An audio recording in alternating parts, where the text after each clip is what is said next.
Hello student, आज हम रासायनिक सूत्र बनाना पढ़ेंगे। तो बेटा, जो रासायनिक सूत्र होते हैं इनके बनने के लिए हमें ये जो बनाते हैं, जैसे हमने कहा sodium chloride NaCl, calcium chloride, aluminium chloride, तो इसके लिए हमें कुछ करना पड़ता है। तो देखो क्या होता है कि Na+K+1 ये है सोडियम, ये है पोटेशियम। NH4+1 ये है सोडियम, पोटेशियम, ये है अमोनियम। ये है सोडियम, पोटेशियम, ये है अमोनियम। देखना फर्क, देखना ये N बड़ा है A छोटा है। ये N A का एक एटम है, ये N बड़ा है H भी बड़ा है। मतलब ये इसमें 4 परमाणु, ये जो आयन है इसमें 4 परमाणु हाइड्रोजन के हैं और 1 परमाणु नाइट्रोजन का। ये हुआ NH4+। अब मैंने ये +1 वाले लिखे थे, अब ये +2 वाले, ठीक है। तो Ca+2, Mg+2, ये जो है Ca+2 और Mg+2। बेटा ये हुआ कैल्शियम, ये हो गया मैग्नीशियम, ये हुआ कैल्शियम, ये मैग्नीशियम। C बड़ा A छोटा, M बड़ा G छोटा। ये सरल आयन है, सिंपल है। ये क्या है? ये आयन जो है ये अणु के, मतलब ये जो है ये एग्रीगेट ऑफ एटम, मतलब ये अणु परमाणुओं के समूह से मिलकर बने हुए। फिर Fe+2, अब +3 वाले, तो Al+3 और Fe+3, ये कहलाएगा एल्यूमिनियम। देखना A बड़ा है और L छोटा है। Fe, ये मैंने +2 लिखा, ये +3 लिखा। इसमें जो छोटी संयोजकता है उसको अस कहते हैं। वैसे ये लोहा है, आयरन, पर चूंकि इसमें जो है जो लैटिन वर्ड का यूज किया जाता है, तो ये छोटी वाली संयोजकता में लगता है अस और बड़ी वाली संयोजकता में लगता है इक। तो देखो ये कहलाएगा फेरस और ये कहलाएगा फेरिक। Fe+2 कहलाता है फेरस और Fe+3 कहलाता है फेरिक। अब ऐसे ही Cu+1 ये कहलाता है क्यूप्रस और Cu+2 ये कहलाता है क्यूप्रिक। ये Cu+1 ये कहलाता है क्यूप्रस और जो Cu+2 है ये कहलाता है क्यूप्रिक। आपको ये जो पूरे हैं, आपको ये पूरे जो नाम हैं और इनके साथ और भी ये डिस्क्रिप्शन में मिल जाएंगे सूत्र के लिए। और इसको थोड़ी जगह छोड़ देना, +1 के आगे, +2 के आगे, और आयन हमें मिलते जाए तो हम उसमें यहाँ पर लिख सकते हैं कि इनकी संयोजकता ये होगी। जब ये सूत्र बनाने की प्रैक्टिस करोगे तो धीरे धीरे इनकी संयोजकता आपको याद हो जाएंगी। Al+3 aluminium, Fe+3 ferric. ये बेटा थे सब प्लस वाले हैं। अब इसके बाद -1, तो Cl-1 ये हुआ क्लोराइड, ये है ना, ये हुआ -1। Br-1 ये हुआ ब्रोमाइड, ठीक।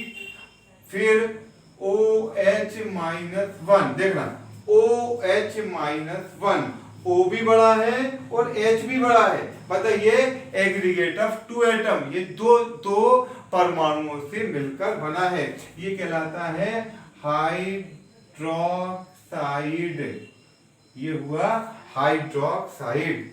Cl- क्लोराइड, Br- ब्रोमाइड, फिर इसमें एक छोड़ दिया मैंने, यही लिख देता हूं I- ये कहलाता है आयोडाइड, F- फ्लोराइड। चलो ठीक, डिस्क्रिप्शन में लिख देंगे।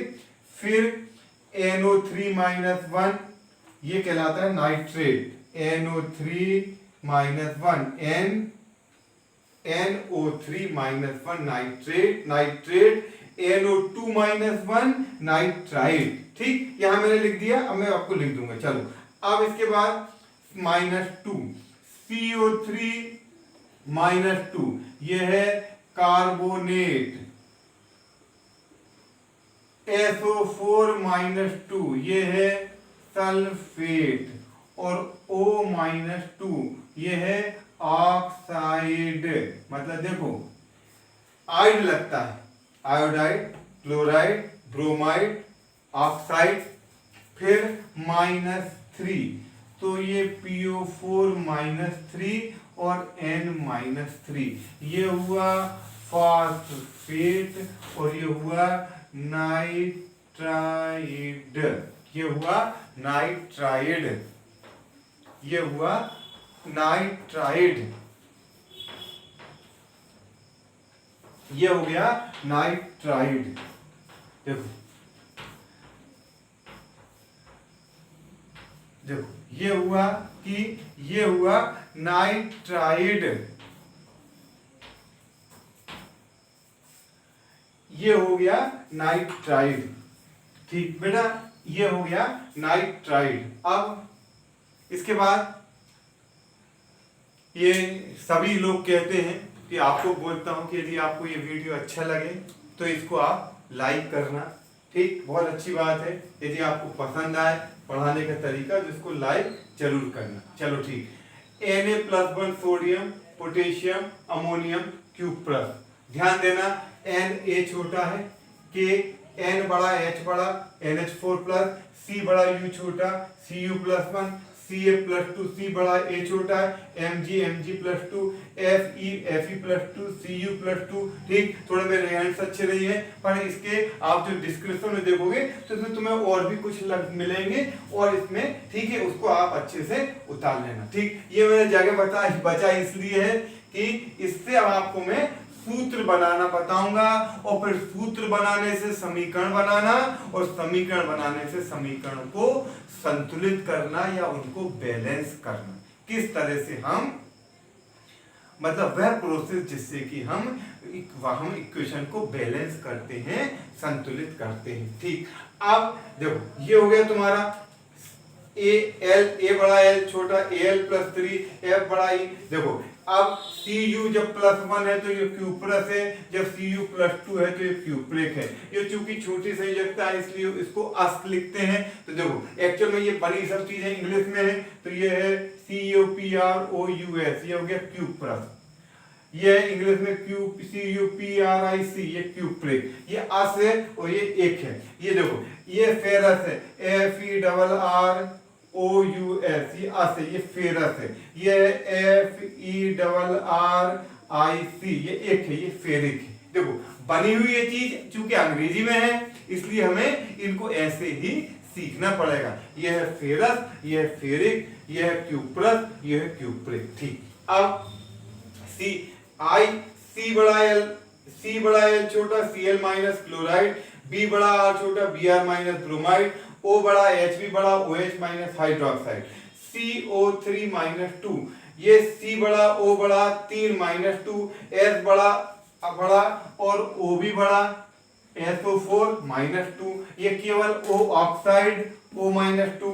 देखो अब जरा समझना है, chloride, bromide, hydroxide, oxide, nitride, ये सब में आइड है। Chloride, bromide, oxide, hydroxide, oxide, nitride, carbonate और सल्फेट, कार्बोनेट, सल्फेट और फास्फेट। अब इसके बाद सूत्र बनाना, तो पहला मैंने लिखा सोडियम क्लोराइड, पहले मैंने लिखा सोडियम क्लोराइड, सोडियम क्लोराइड। तो बेटा ये हुआ Na+1 और ये हुआ Cl-1। ठीक, Na+1 और Cl-1 दोनों संयोजकता कैंसिल हो गई, सूत्र बन गया NaCl, नमक का। बिल्कुल सरल, ठीक है, इजी। पर अभी समस्या सॉल्व नहीं हुई है। मैंने लिख दिया सोडियम कार्बोनेट, अब मैंने लिखा सोडियम कार्बोनेट। इसको मैं NaCO3 नहीं लिख सकता हूं, इसको मैं NaCO3 नहीं लिख सकता हूं। तो देखो इसको क्या लिखेंगे, Na+1, ये हो गया सोडियम, CO3-2, CO3-2। अब इसमें क्या होता बेटा, ये यहां चला जाएगा और ये यहां चला जाएगा, तो ये क्या बचा, Na, ये लग जाएगा 2 और CO3 के बाहर 1। पर चूंकि 1 को हम लिखते नहीं है, ये लिखा ही है, इसका मतलब है कि यहाँ 1 है। तो सोडियम कार्बोनेट का जो सूत्र बनेगा वह बनेगा Na2CO3, Na2CO3। ठीक, अब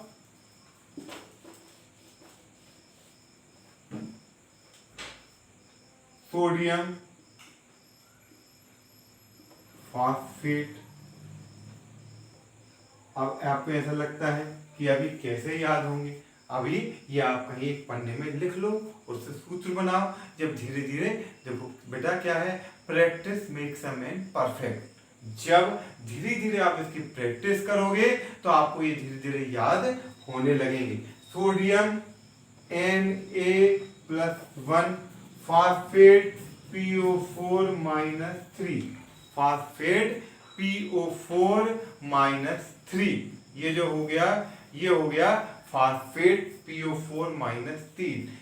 ये 3 यहां चला जाएगा, ये 1 यहां चला जाएगा, ये 3 यहां चला जाएगा और 1 यहां चला जाएगा, ये बन जाएगा Na3PO4, ये बन जाएगा Na3 और PO4, ये बना सोडियम फॉस्फेट। ठीक, अब कुछ और इसमें कठिन आती, calcium carbonate, calcium carbonate, calcium Ca+2, calcium Ca+2 और कार्बोनेट CO3-2। अब ये जो है, ये 2 से 2 कैंसिल हो जाएंगे, एक दूसरे को ये 2 आएंगे, तो हमारे पता है कि इसमें ये 2 आएंगे जो एक दूसरे को कैंसिल कर देंगे, ऐसा समझ लो आप। तो ये हुआ CaCO3, ऐसा नहीं लिखाएगा Ca2 और CO3 का ट्वाइस, बल्कि लिखाएगा CaCO3। देखो ये एक्चुअल में ये वैलेंसी या संयोजकता के आधार पर है। इसको 2 इलेक्ट्रॉन के इसमें त्यागे हुए हैं, इस पे 2 इलेक्ट्रॉन की अधिकता है, इसलिए दोनों ने एक दूसरे को बैलेंस कर दिया। हम तो यही समझ लो, ये प्लस ये दोनों एक दूसरे से कैंसिल हो गए, तो सूत्र बन गया CaCO3। अब देखना है एल्यूमिनियम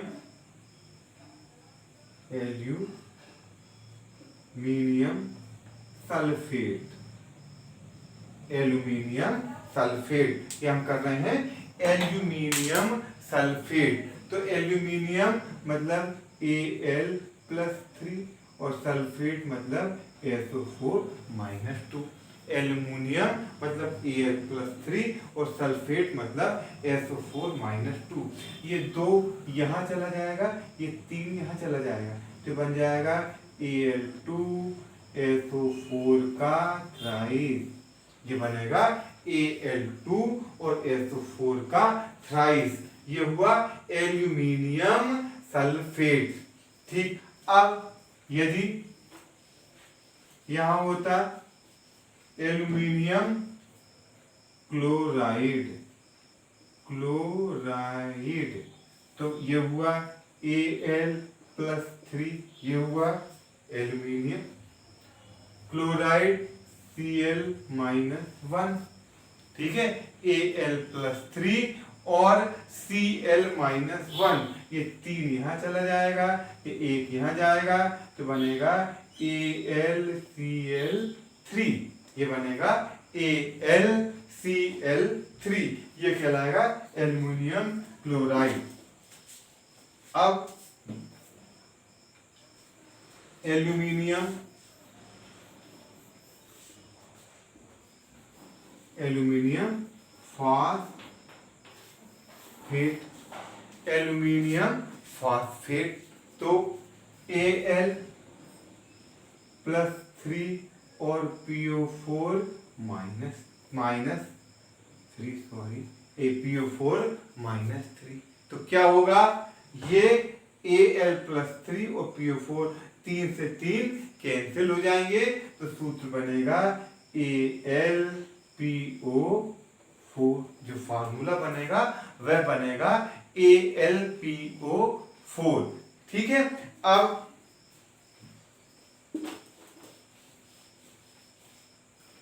ये हो गया AlPO4। अब फेरस सल्फेट और फेरिक सल्फेट,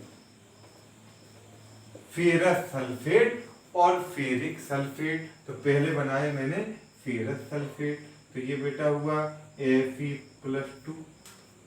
ठीक है। और Fe+2 हुआ फेरस, और SO4 Fe+2 और SO4-2 दोनों कैंसिल हो जाएंगे। तो फेरस सल्फेट का सूत्र बनेगा FeSO4, क्योंकि दोनों कैंसिल हो गए। अब आया फेरिक सल्फेट, तो ये बनेगा बेटा Fe+3 और SO4-2। तो Fe के आगे लिखा आएगा 2 और SO4 के आगे लिखा आएगा 3। तो देखो ये क्या हुआ, ये हुआ Fe2SO4 का थ्राइस। मतलब ये जो है, अब इसमें देखो ये एक बहुत बड़ा अणु बन गया जिसमें Fe के 2 परमाणु हैं, सल्फर के 3 परमाणु हैं और ऑक्सीजन के 12 परमाणु हैं। मतलब 4 और 1 5 3 15 16 17, कुल मिला के इसमें 17 परमाणु हैं।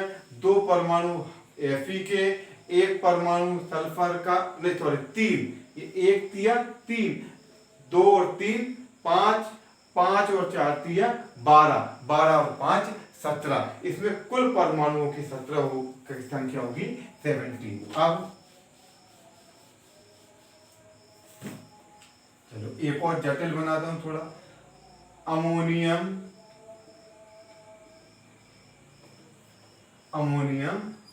फॉस्फेट, अमोनियम हुआ NH4+1 और फॉस्फेट हुआ PO4-3।